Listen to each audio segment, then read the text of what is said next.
அடுத்து என்ன சொல்லுவாங்கன்னா, யார் யாரெல்லாம் கொல்லப்படுறாங்களோ இவங்க ஆவியா வருவாங்க. இது ஒரு மிகப்பெரிய ஒரு பொய். ஏன்னா நம்ம உலகத்திலே பாக்குறோம், நிறைய அப்பாவி மக்கள் கொல்லப்பட்டிருக்காங்க. அவங்களோட ஆவிலாம் எங்க? எத்தனை நேஷனல் லீடர்ஸ் கொன்னாங்க, அவங்க ஆவி எங்க? ஒரு சில பேர்த்த கொன்னாங்களா இல்லையானே தெரியாத கன்ஃபியூஷன்ல இருக்கும். ஏன் அவங்க ஆவி என்னை யாரும் கொல்ல, நான் தான் இறந்தேன், அதாவது தன்னாலதான் இறந்தேன், இல்லாட்டி என்னை யாராச்சும் கொண்டிருக்காங்க அப்படிங்கிற மாதிரி சொல்லாமல அவங்க ஆவி எங்க? அதே மாதிரி அநியாயமா கொல்லப்படுறவங்க ஆவியா வருவாங்க அப்படின்னு சொல்றாங்க. அதுவும் போய். ஏன்னா நம்ம உலகத்துல நிறைய வகையான பேர் அநியாயமான முறையில கொல்லப்படுறாங்க. அவங்க ஆவியெல்லாம் எங்க?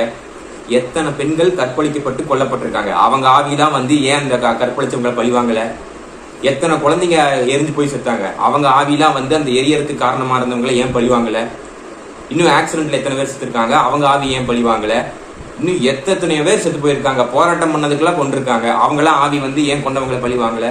ஸோ இந்த மாதிரி கொல்லப்பட்டவங்களாம் ஆவியா வருவாங்க அப்படிங்கிறதும், அதே மாதிரி அப்பா எப்படி சொல்றது, அநியாயமான காரணத்துக்காக கொல்லப்பட்டவங்க ஆவியா வருவாங்கிறதோ இதெல்லாம் பொய். அப்படிலாம் ஆவியா வர முடியாது அப்படிங்கிறாங்க. அதே மாதிரி இந்த ஆவி விஷயத்துல என்னன்னா, இன்னொரு சில பேர் சொல்லுவாங்க, இந்த கெட்டவங்க எல்லாம் கோவத்துல இறந்தாங்கன்னா அவங்க ஆவியா வருவாங்க அப்படின்னு. நம்ம உலகத்துல நிறைய வகையான கெட்டவங்க இறந்து போயிருக்காங்க, அவங்க ஆவிலாம் திரும்பி ஏன் நல்லவங்களை பழிவாங்கல?